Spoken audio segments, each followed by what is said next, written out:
कल्पना कीजिए, कड़ाके की ठंड वाली एक लंबी रात, चारों ओर घना अंधेरा, फटे हुए कंबल में कांपता एक गरीब किसान और खेत की रखवाली करते हुए उसके साथ केवल उसका वफादार कुत्ता। यह सिर्फ एक सर्द रात की कहानी नहीं है, यह उस किसान की पीड़ा की कहानी है जो गरीबी, कर्ज और मजबूरियों के बीच अपनी जिंदगी जीने के लिए संघर्ष कर रहा है। हिंदी साहित्य के महान कथाकार मुंशी प्रेमचंद ने अपनी अमर कहानी पूस की रात में भारतीय किसान के जीवन की ऐसी मार्मिक तस्वीर प्रस्तुत की है जो आज भी पाठकों और श्रोताओं के दिल को छू जाती है। आइए सुनते हैं प्रेमचंद की कालजयी कहानी पूस की रात, एक ऐसी कहानी जो हमें गरीबी, संघर्ष, इंसानियत और जीवन की कठोर सच्चाइयों से रूबरू कराती है। हल्कू ने आकर स्त्री से कहा, सहना आया है, लाओ जो रुपए रखे हैं उसे दे दूं, किसी तरह गला तो छूटे। मुन्नी झाड़ू लगा रही थी, पीछे फिरकर बोली, 3 ही तो रुपए हैं, दे दोगे तो कम्मल कहां से आवेगा? माघ पूस की रात हार में कैसे कटेगी? उससे कह दो फसल पर दे देंगे, अभी नहीं। हल्कू एक क्षण अनिश्चित दशा में खड़ा रहा। पूस सिर पर आ गया, कम्मल के बिना हार में रात को वो किसी तरह नहीं जा सकता। मगर सहना मानेगा नहीं, घुड़कियां जमावेगा, गालियां देगा। बला से जाड़ों में मरेंगे, बला तो सिर से टल जाएगी। ये सोचता हुआ वो अपना भारी भरकम बील लिए हुए, जो उसके नाम को झूठ सिद्ध करता था, स्त्री के समीप आ गया और खुशामद करके बोला, ला दे दे, गला तो छूटे, कम्मल के लिए कोई दूसरा उपाय सोचूंगा। मुन्नी उसके पास से दूर हट गई और आंखें तरेरती हुई बोली, कर चुके दूसरा उपाय, जरा सुनो तो कौन सा उपाय करोगे? कोई खैरात दे देगा कम्मल? ना जाने कितनी बाकी है जो किसी तरह चुकने ही नहीं आती। मैं कहती हूँ तुम क्यों नहीं खेती छोड़ देते, मर मर काम करो, उपज हो तो बाकी दे दो। चलो छुट्टी हुई, बाकी चुकाने के लिए ही तो हमारा जन्म हुआ है। पेट के लिए मजूरी करो, ऐसी खेती से बाज आए। मैं रुपए न दूंगी। हल्कू उदास होकर बोला, तो क्या गाली खाओ? मुन्नी ने तड़प कर कहा, गाली क्यों देगा, क्या उसका राज है? मगर ये कहने के साथ ही उसकी तनी हुई भौहें ढीली पड़ गई। हल्कू के उस वाक्य में जो कठोर सत्य था, वो मानो एक भीषण जंतु की भांति उसे घूर रहा था। उसने जाकर आले पर से रुपए निकाले और लाकर हल्कू के हाथ पर रख दिए। फिर बोली, तुम छोड़ दो अब की से खेती, मजूरी में सुख से एक रोटी तो खाने को मिलेगी, किसी की धौंस तो न रहेगी। अच्छी खेती है, मजूरी करके लाओ, वो भी उसी में झोंक दो, उस पर धौंस। हल्कू ने रुपए लिए और इस तरह बाहर चला मानो अपना हृदय निकालकर देने जा रहा हो। उसने मजूरी से एक एक पैसा काट कपट कर 3 रुपए कम्मल के लिए जमा किए थे। वो आज निकले जा रहे थे। एक एक पग के साथ उसका मस्तक अपनी दीनता के भार से दबा जा रहा था। पूस की अंधेरी रात, आकाश पर तारे भी ठिठुरते हुए मालूम होते थे। हल्कू अपने खेत के किनारे ऊख के पत्तों की एक छतरी के नीचे बांस के खटोले पर अपनी पुरानी गाढ़े की चादर ओढ़े पड़ा कांप रहा था। खाट के नीचे उसका संगी कुत्ता जबरा पेट में मुंह डाले सर्दी से कूं कूं कर रहा था। 2 में से एक को भी नींद ना आती थी। हल्कू ने घुटनियों को गर्दन में चिपकाते हुए कहा, क्यों जबरा, जाड़ा लगता है? कहता तो था घर में पुआल पर लेट रहे, तो यहाँ क्या लेने आए थे? अब खाओ ठंड, मैं क्या करूं? जानते थे मैं यहाँ हलवा पूरी खाने आ रहा हूं, दौड़े दौड़े आगे आगे चले आओ, अब रो नानी के नाम को। जबरा ने पड़े पड़े दुम हिलाई और अपनी कूं को दीर्घ बनाता हुआ एक बार जम्हाई लेकर चुप हो गया। उसकी श्वान बुद्धि ने शायद ताड़ लिया, स्वामी को मेरी कूं से नींद नहीं आ रही है। हल्कू ने हाथ निकालकर जबरा की ठंडी पीठ सहलाते हुए कहा, कल से मत आना मेरे साथ, नहीं तो ठंडे हो जाओगे।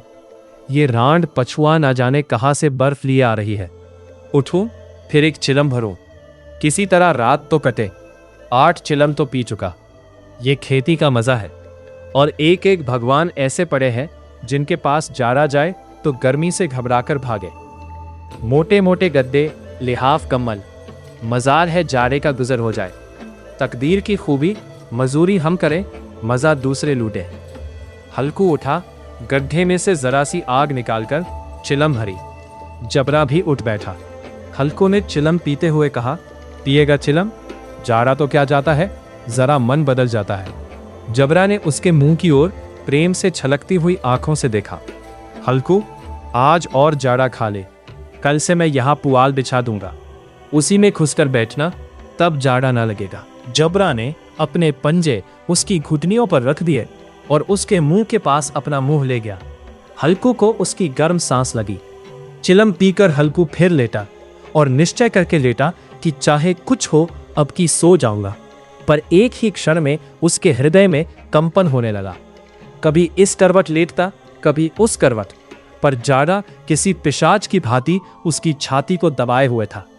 जब इसी तरह न रहा गया तो उसने जबरा को धीरे से उठाया और उसके सिर को थपथपाकर उसे अपनी गोद में सुला लिया। कुत्ते की देह से जाने कैसी दुर्गंध आ रही थी, पर वो उसे अपनी गोद में चिपटाए हुए ऐसे सुख का अनुभव कर रहा था जो इधर महीनों से उसे न मिला था। जबरा शायद ये समझ रहा था कि स्वर्ग यही है, और हल्कू की पवित्र आत्मा में तो उस कुत्ते के प्रति घृणा की गंध तक न थी। अपने किसी अभिन्न मित्र या भाई को भी वो इतनी ही तत्परता से गले लगाता। वो अपनी दीनता से आहत न था जिसने आज उसे इस दशा को पहुंचा दिया। नहीं, इस अनोखी मैत्री ने जैसे उसकी आत्मा के सब द्वार खोल दिए थे और उनका एक एक अणु प्रकाश से चमक रहा था। सहसा जबरा ने किसी जानवर की आहट पाई। इस विशेष आत्मीयता ने उसमें एक नई स्फूर्ति पैदा कर दी थी जो हवा के ठंडे झोंकों को तुच्छ समझती थी। वह झपट कर उठा और छपरी से बाहर आकर भूंकने लगा। हल्कू ने उसे कई बार चुमकार कर बुलाया, पर वह उसके पास ना आया।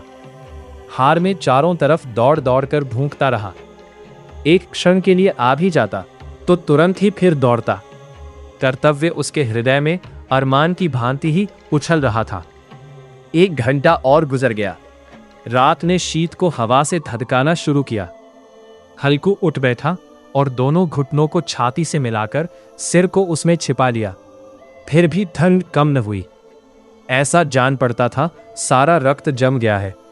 धमनियों में रक्त की जगह हिम बह रहा है। उसने झुककर आकाश की ओर देखा। अभी कितनी रात बाकी है। सप्तर्षि अभी आकाश में आधे भी नहीं चढ़े। ऊपर आ जाएंगे तब कहीं सवेरा होगा। हल्कू के खेत से कोई एक गोली के टप्पे पर आमों का एक बाग था। पतझड़ शुरू हो गई थी। बाग में पत्तियों को ढेर लगा हुआ था। हल्कू ने सोचा चलकर पत्तियां बटोरूं और उन्हें जलाकर खूब तापूं। रात को कोई मुझे पत्तियां बटोरते देख तो समझे को भूत है। कौन जाने कोई जानवर ही छिपा बैठा हो। मगर अब तो बैठे नहीं रहा जाता। उसने पास के अरहर के खेत में जाकर कई पौधे उखाड़ लिए और उनका एक झाड़ू बनाकर हाथ में सुलगता हुआ उपला लिए बगीचे की तरफ चला। जबरा ने उसे आते देखा तो पास आया और दुम हिलाने लगा। हल्कू ने कहा, अब तो नहीं रहा जाता जबरू, चलो बगीचे में पत्तियां बटोर कर तापे। टाँठे हो जाएंगे तो फिर आकर सोएंगे। अभी तो बहुत रात है। जबरा ने कों कों करके सहमति प्रकट की और आगे आगे बगीचे की ओर चला। बगीचे में खूब अंधेरा छाया हुआ था और अंधकार में निर्दय पवन पत्तियों को कुचलता हुआ चला जाता था। वृक्षों से ओस की बूंदें टप टप नीचे टपक रही थी। एकाएक एक झोंका मेहंदी के फूलों की खुशबू लिए हुए आया। हल्कू ने कहा, कैसी अच्छी महक आई जबरू, तुम्हारी नाक में भी तो सुगंध आ रही है। जबरा को कहीं जमीन पर एक हड्डी पड़ी मिल गई थी। उसे चिंचोड़ रहा था। हल्कू ने आग जमीन पर रख दी और पत्तियां बटोरने लगा। जरा देर में पत्तियों का ढेर लग गया। हाथ ठिठुरे जाते थे, नंगे पांव गले जाते थे और वो बत्तियों का पहाड़ खड़ा कर रहा था।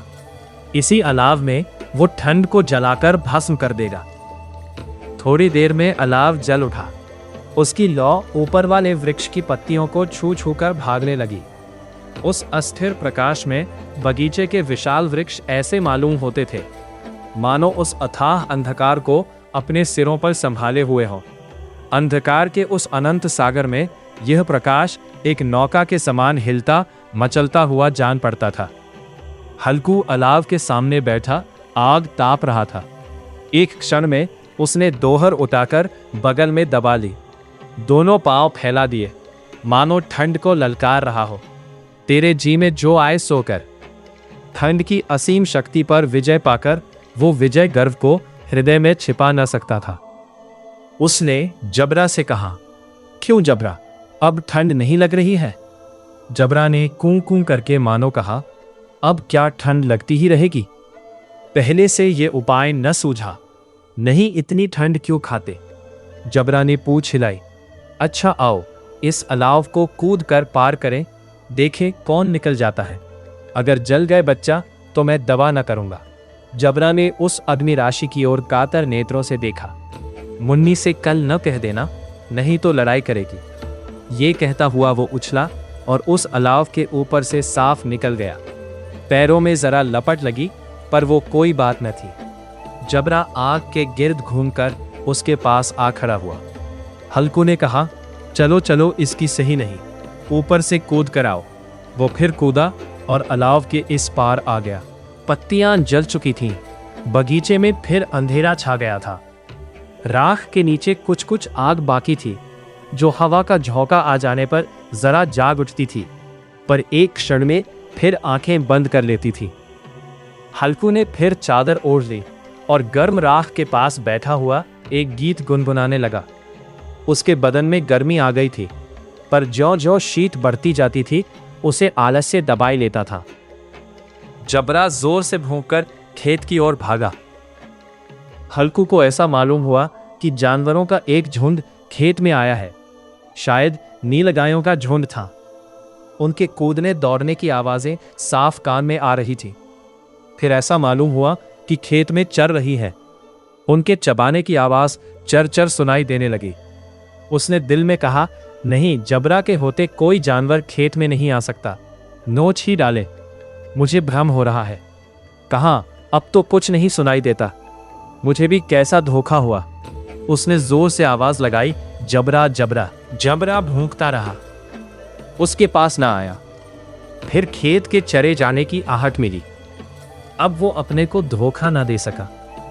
उसे अपनी जगह से हिलना जहर लग रहा था। कैसा दंदाया हुआ था। इस जारे पाले में खेत में जाना, जानवरों के पीछे दौड़ना असह्य जान पड़ा। वो अपनी जगह से ना हिला। उसने जोर से आवाज लगाई, लिहो लिहो लिहो। जबरा फिर भौंक उठा। जानवर खेत चर रहे थे। फसल तैयार है। कैसी अच्छी खेती थी, पर ये दुष्ट जानवर उसका सर्वनाश किए डालते हैं।